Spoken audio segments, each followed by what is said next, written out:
Nous voici au deuxième dimanche du temps de l'Épiphanie. Tout d'abord, une précision.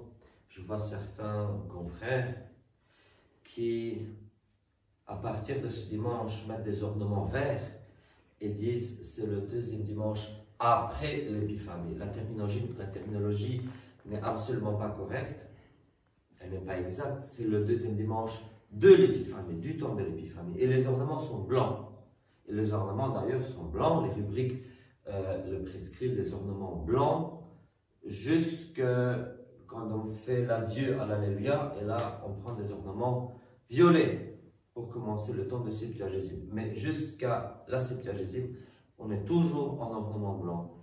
Et comme vous avez entendu, on a lu l'évangile de Cana en Galilée, du miracle de Jésus à Cana en Galilée. Donc l'épiphanie, on sait très bien, on l'a assez dit, sont trois choses. La manifestation du Christ lors de sa naissance, surtout au mage, la manifestation de la Trinité dans le baptême de Jésus, et ici Jésus manifeste sa gloire aux noces de Cana en Galilée. Mais comme vous le savez, on a déjà lu l'évangile de Cana en Galilée. Cet évangile se lit déjà le soir du 6 janvier. Ici, on ne fait que reprendre. On a fait le truc tout concis, et puis on a le temps, pendant tout ce temps de l'épiphanie, de reprendre tous ces thèmes et les développer encore et encore et encore. Et dans le verset de l'Alléluia, vous avez entendu, le Seigneur a envoyé son Verbe. Donc c'est clair, ici on parle de la manifestation du Christ dans son incarnation. Donc les thèmes sont toujours enchevêtrés, les trois thèmes, et ils persistent, ils perdurent jusqu'à la fin du temps de l'Épiphanie. Bon, ici aujourd'hui je vais vous parler de trois choses.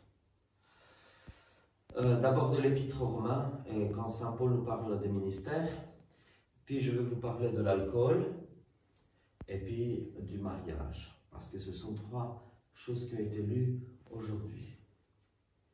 Je vais commencer par Saint Paul.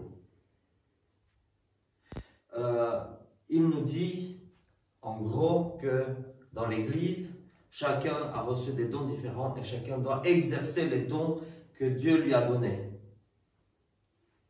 Il y a beaucoup d'églises qui sont ankylosées parce qu'elles ne valorisent pas les dons que Dieu a donnés à ses membres.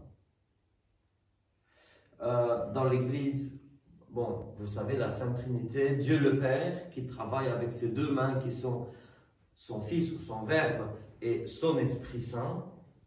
Et donc nous prêtres, prêtres, évêques, diacres, nous sommes dans la succession de Dieu le Fils. Parce que moi j'ai reçu l'imposition des mains sur ma tête par l'évêque qui m'a ordonné, qui a reçu l'imposition des mains, et ainsi de suite, jusqu'au temps des apôtres.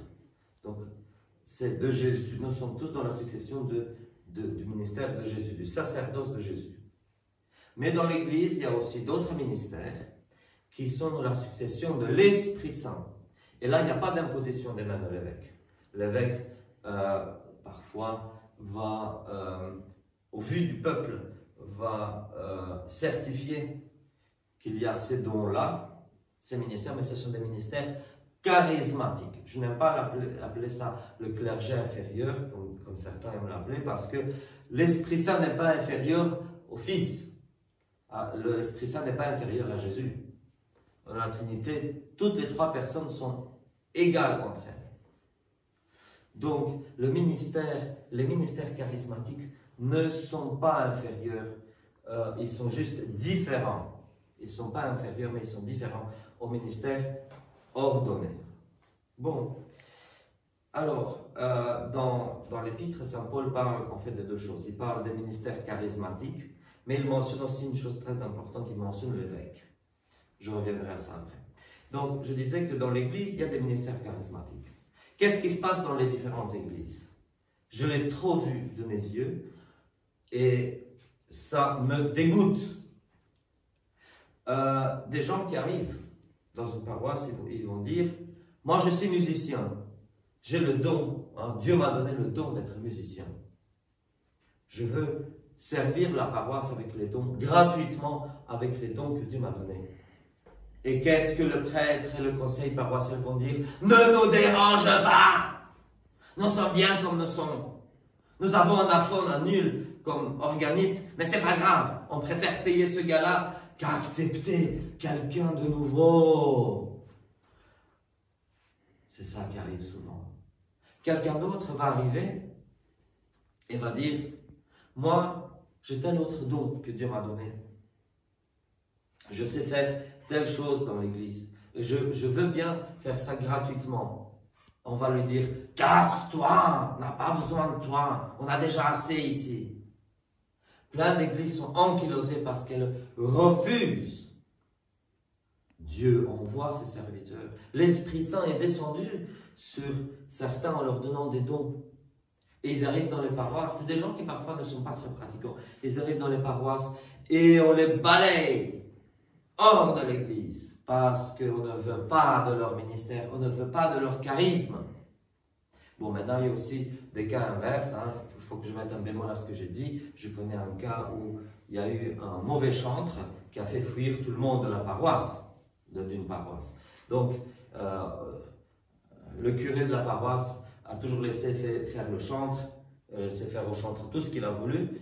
Et le chantre, en fait, d'accord, il avait certains dons musicaux, mais il les a mal utilisés. Il a chassé tout le monde par le fait que le curé de la paroisse n'a pas vraiment pris en main les choses. Parce que parfois, quand quelqu'un est curé de paroisse, doit gérer un peu ses ministères et voir comment les coordonner aussi. Donc, il y a différents dons. Dans l'église primitive, il n'y avait pas beaucoup d'écoles. Les écoles que nous connaissons aujourd'hui sont une invention des temps modernes, et c'est tant mieux. Mais au Moyen-Âge, les moines avaient l'école au monastère pour les moines, mais la plupart des gens dans le peuple ne savaient pas lire et écrire. Donc lire l'épître, c'était pas chose évidente. Donc il y avait des gens qui disaient, ils ont le don pour lire. Donc à l'époque, il y avait des gens qui, comme autodidactes, ils apprenaient à lire, et dans ce cas-là, l'évêque les instituait lecteurs dans l'église, parce que ça faisait partie de peu de gens qui savaient lire. Prêcher aussi. Une chose où je vais encore contredire certains, prêcher n'est pas un don exclusif, prêcher, enseigner, n'est pas un don exclusif du clergé ordonné. Dans l'église primitive, ceux qui instruisaient les catéchumènes, ils faisaient partie des ministères charismatiques. C'est petit à petit que ça a disparu et c'est devenu les prêtres, surtout les prêtres, ceux qui enseignaient. Mais à la base, il n'y avait pas besoin d'être prêtre pour enseigner dans l'église. Encore une époque, il n'y avait pas d'école. Et comme aujourd'hui, dans nos écoles, pour être prof à l'école, il n'y a pas besoin d'être ordonné prêtre, parce qu'il y a un don, et je ne l'ai pas dit assez. Enseignant n'est pas un métier, enseignant est une vocation. Enseignant est une vocation.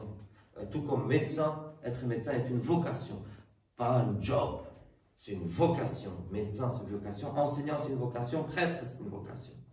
Donc voilà, les dons. Dans l'épître, saint Paul parle aussi de ministère ordonné. En fait, de deux ministres ordonnés. Il parle de l'évêque. Il dit que celui qui préside avec sollicitude. Et puis il dit que celui qui fait les aumônes le fasse avec sollicitude. C'est-à-dire qu'il parle des évêques et des diacres. Les mots évêque et diacre n'étaient pas nécessairement attachés toujours et partout à ces ministères-là. On les appelait de formes différentes. Mais ces ministères ont existé depuis la Pentecôte, depuis le début du christianisme. Peut-être qu'on n'utilisait pas les mêmes mots. Parfois, on utilisait le mot évêque pour désigner les prêtres. Parfois, on utilisait le mot diacre pour désigner les évêques. Les mots, peu importe les mots en eux-mêmes, qui changent parfois de signification. N'oublions pas qu'en grec, diakonos, ça peut être n'importe quel service, quel serviteur. Mais ici, saint Paul appelle les diacres ceux qui font les aumônes. Il ne s'agit pas de quelqu'un qui, de sa propre poche, fait l'aumône aux pauvres, mais il s'agit de ramasser l'argent dans l'église et les diacres distribuer aux pauvres comment dire, de la part de l'Église. Donc c'est de ça qu'il s'agit. Donc voilà Saint Paul qui mentionne les ministères ordonnés qui existent depuis la Pentecôte, partout dans le monde. Voilà. Je vais passer à un autre thème, parce que c'est un thème sensible et il faut en parler. Moi-même, je sais que j'ai déjà prêché un petit peu là-dessus, sur Jésus qui change l'eau en vin à Cana de Galilée. Et c'est vrai que nous avons tendance, nous prêtres, à exalter cet événement et de dire « Jésus a béni l'alcool. L'alcool est une bonne chose. » En fait, il y a beaucoup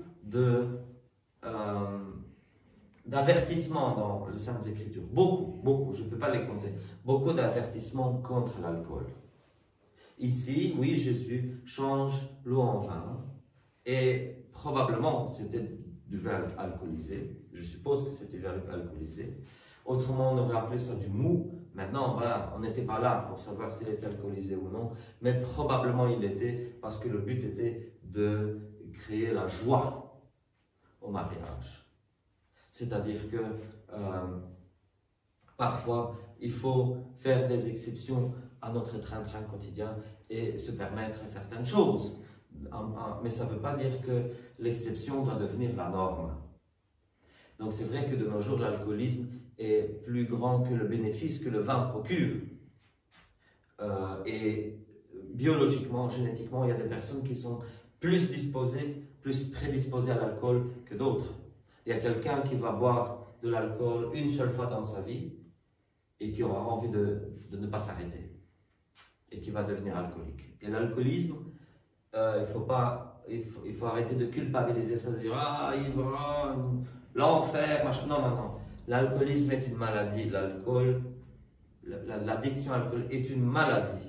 Et donc, il faut regarder les personnes alcooliques comme des personnes qui ont une certaine maladie et pas comme des personnes qui sont coupables et entièrement coupables de ce qui leur arrive. Mais c'est vrai que, comme on prévient certaines autres maladies, il faut prévenir celles-ci aussi. Et c'est pour ça que nous avons décidé ici à Saint-Servais d'utiliser que du jus de raisin non fermenté pour l'Eucharistie.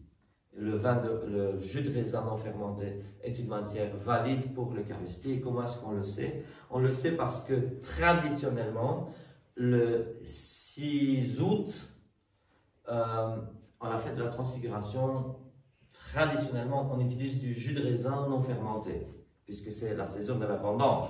Donc si le vin de raisin non fermenté est valide le 6 août, il est valide également les autres jours de l'année. Donc il n'y a aucun problème à utiliser, je pense, du jus de raisin non fermenté pour l'Eucharistie. Ainsi les enfants peuvent communier tranquillement au calice aussi. Bon, le mariage, Jésus bénit le mariage. Il n'est pas anodin que Jésus ait utilisé un mariage pour faire son premier miracle. Pourquoi? Parce que le mariage est quelque chose de très important, me semble-t-il. Dieu lui-même prend l'image du mariage hétérosexuel inégalitaire de l'Antiquité pour décrire sa relation à Israël, sa relation à l'Église. Dieu, on a beaucoup d'images dans l'Ancien Testament et dans le Nouveau, Dieu qui est marié à l'Église ou à Israël, c'est la même chose, sauf que Israël dans l'Ancien Testament, l'Église, mais l'Église est l'Israël de Dieu. Donc, on ne parle pas ici de l'État d'Israël, on parle de l'Israël spirituel. Donc, Dieu est marié à l'Église. Et ce n'est pas mariage égalitaire, parce que l'Église obéit à Dieu, mais Dieu n'obéit pas à l'Église. Et Dieu est le Créateur, et c'est par son amour, par sa volonté que Dieu décide d'épouser l'humanité. Donc, n'empêche, nous avons créé notre mariage plus égalitaire, nous avons fait évoluer le mariage dans la société de manière plus égalitaire, le plus égalitaire possible, de telle sorte que l'image du mariage n'est plus tout à fait adéquate pour parler, enfin du mariage contemporain, n'est plus tout à fait adéquat pour parler de la relation entre Dieu et l'Église. Mais n'empêche, quand